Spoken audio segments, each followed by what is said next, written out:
A mais paulista das avenidas ficou silenciosa. O vão do MASP, vazio.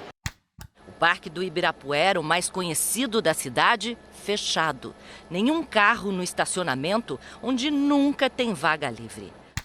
As águas dos belos e poluídos canais de Veneza estão transparentes. Alguns cardumes voltaram. Os canais que eram turvos por causa da grande circulação de embarcações agora parecem espelhos que refletem a tranquilidade da vida animal. Uma coisa muito estranha é ver as ruas vazias, né? Muito louco isso. Você atravessar uma rua e não ter carro de um lado, não ter carro de outro, avenidas enormes. Pouca gente acreditava, mas ela chegou, se espalhou e transformou o mundo inteiro. Sim, eu tô falando da pandemia da Covid-19 que deixou as ruas desertas, transformou a máscara numa peça obrigatória e as pessoas tiveram que aprender a ficar em casa. Os espaços de moradia ganharam novos significados. O quarto, a cozinha, a sala e até a área de serviço viraram escritório. A preciosa varanda fez as vezes de praça e até a garagem virou lugar para criança brincar. Do lado de fora, os eventos tiveram que ser cancelados ou adiados. E com a Bienal de São Paulo não foi diferente. Prevista para 2020, ela foi adiada para 2021 e é dessa edição que eu vou falar hoje. Bem-vindas e bem-vindos ao 8º episódio do podcast Bienal 70 anos, uma coprodução da Fundação Bienal de São Paulo com o UOL.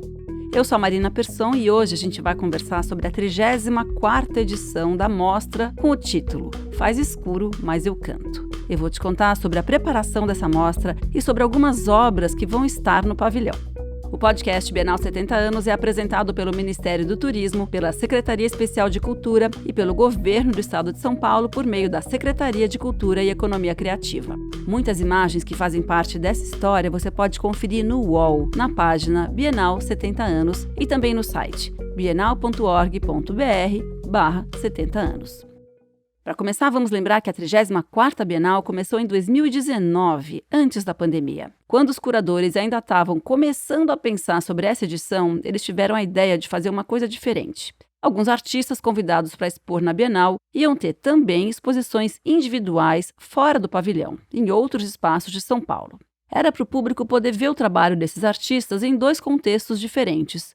Um jeito de refletir sobre como tudo em volta da arte influencia a percepção e o entendimento que a gente tem sobre ela. Quando a gente fala que o sentido de uma obra de arte muda de contexto para contexto, isso é algo que já é ativo o tempo todo. Se você, como pessoa, está triste ou está feliz, esperançoso ou angustiado, isso vai impactar como você recebe uma música, um filme, um livro. Mas no espaço das artes visuais, a gente tem essa unidade das exposições, que tem a ver com um certo lugar, uma montagem, a iluminação. E uma Bienal é um contexto que já coloca muito em questão todas essas variáveis, o quanto elas transformam ou não o sentido de uma obra. E a 34ª, na sua coreografia, no seu desenho, queria enfatizar isso ainda mais, propondo que uma mesma obra pudesse ser vista mais de uma vez ou em contextos diferentes. Esse é o curador adjunto da 34ª Bienal, o Paulo Miada. Ele, o curador-geral Jacopo Crivelli Visconti e os curadores convidados pensaram também em outra novidade para essa mostra, expandir o evento por mais tempo. Com isso, o pavilhão ia ter mostras e performances a partir de fevereiro de 2020, alguns meses antes da abertura oficial da 34ª. Então, assim foi. Logo no começo de 2020, teve uma performance do sul-africano Nel Muyanga com o coletivo Legítima Defesa e a artista Bianca Turner. E também uma exposição individual de uma artista peruana chamada Ximena Garrigo Leca. Como a performance do Nel Muyanga foi antes da pandemia, deu para juntar um coro de 15 pessoas. O grupo cantou uma versão de Amazing Grace. Bom, você deve conhecer essa música, muita gente já fez versões dela.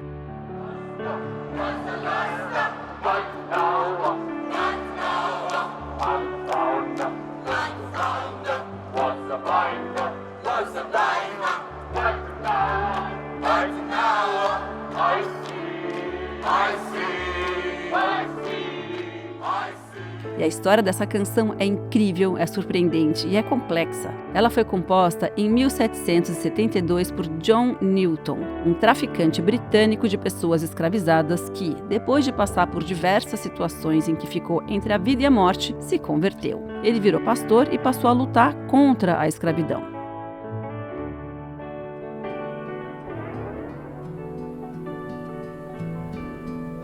Quem participou dessa performance viu também uma grande instalação da Ximena Garrido Leca. Era uma plantação de um tipo de feijão branco com manchas pretas, numa estrutura hidropônica. Essa obra pode ser lida quase como uma metáfora da 34ª edição. Ela poderia ser vista no pavilhão ao longo de 2020. E por ser uma obra viva, a cada momento, a instalação, o visitante e o contexto seriam diferentes. Olha que curioso, era para a obra ficar na Bienal por 1 ano, mas com a pandemia foram quase 2. Nesse período as plantas já morreram e já renasceram algumas vezes num processo de transformação que é bem característico dessa edição. Também dos tempos que a gente vive, né? Ainda sobre transformação, tem uma história bem interessante sobre o título da 34ª edição. O curador adjunto Paulo Miada conta aqui pra gente, dando um bastidor do Faz Escuro, Mas Eu Canto.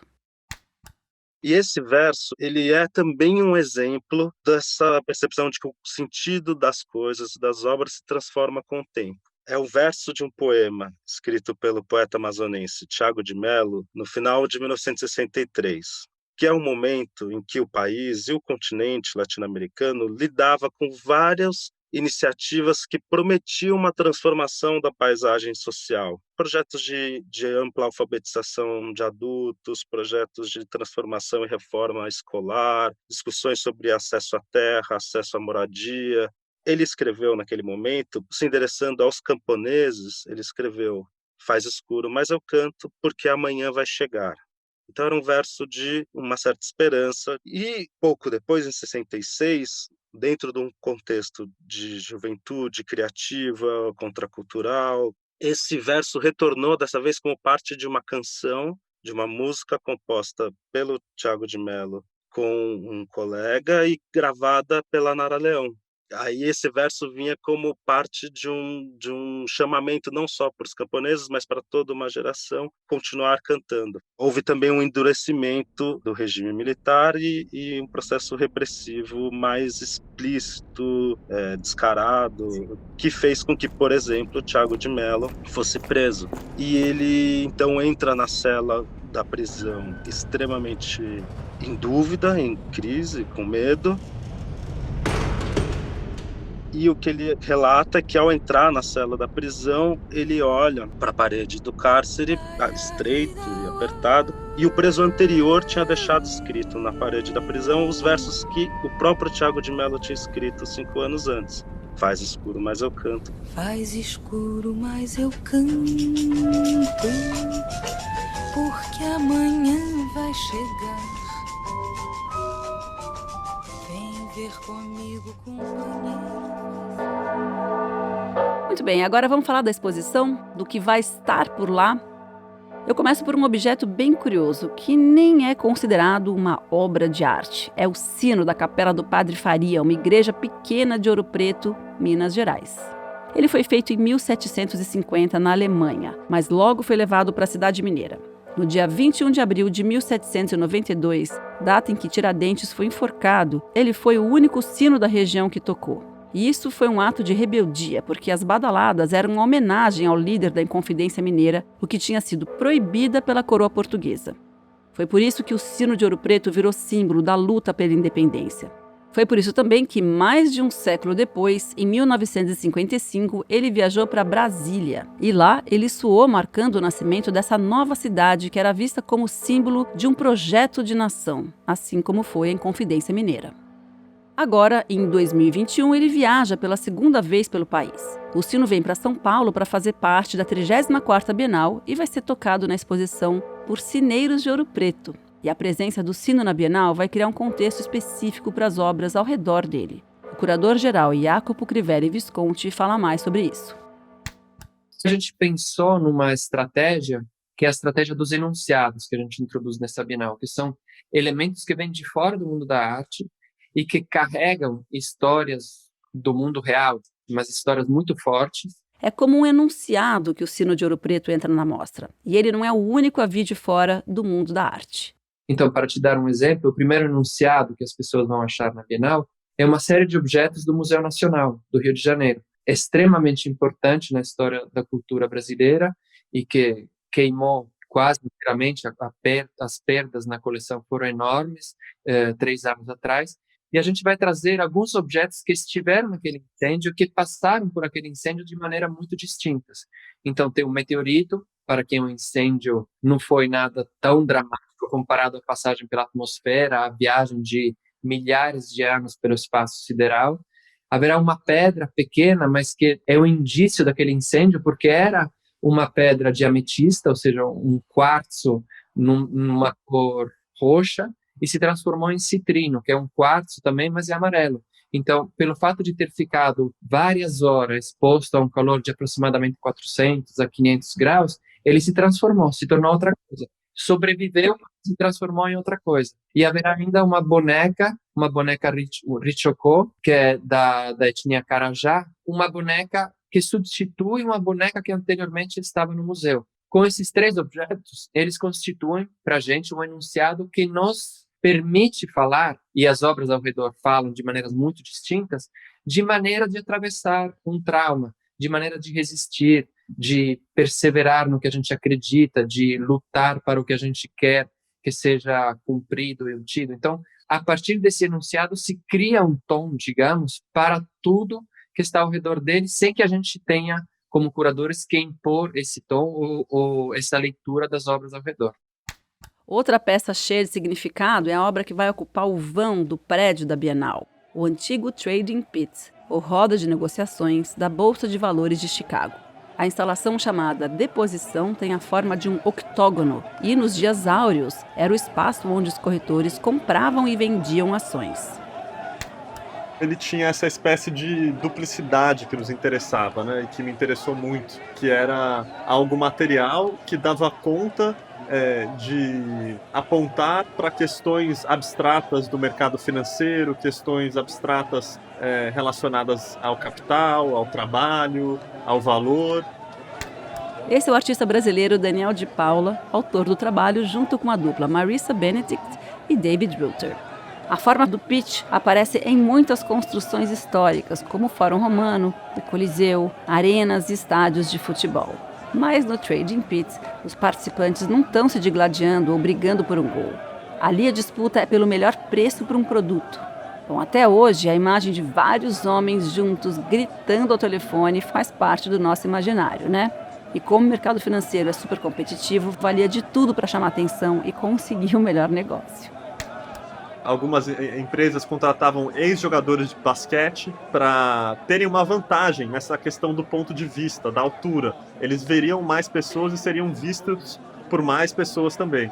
Outras vezes, alguns agentes ali, né, no mercado financeiro usavam saltos plataforma. Eles compravam e pediam para certos sapateiros fazerem alguns saltos plataformas para eles serem vistos devido à altura, né?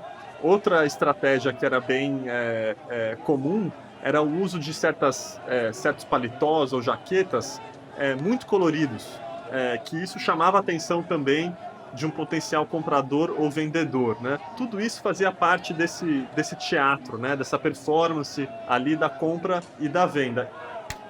Bom, no começo a ideia do artista era reproduzir essa peça no estúdio dele, mas levantar as dimensões daquela estrutura se mostrou uma tarefa impossível.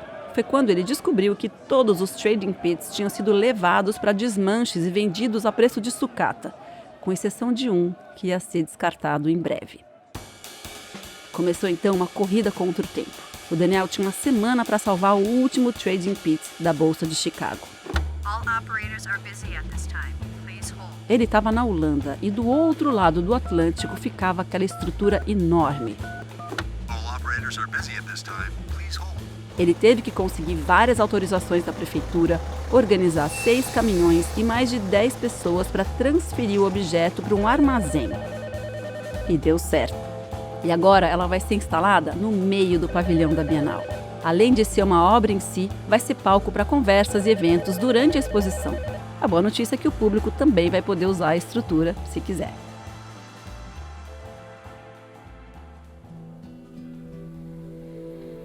Outro destaque dessa Bienal é a presença de culturas ancestrais. Dos 91 artistas participantes, 9 são indígenas, como é o caso do colombiano Abel Rodrigues. O Abel é um sabedor do povo Nonuia, da Amazônia colombiana, treinado desde a infância para ser um nomeador de plantas.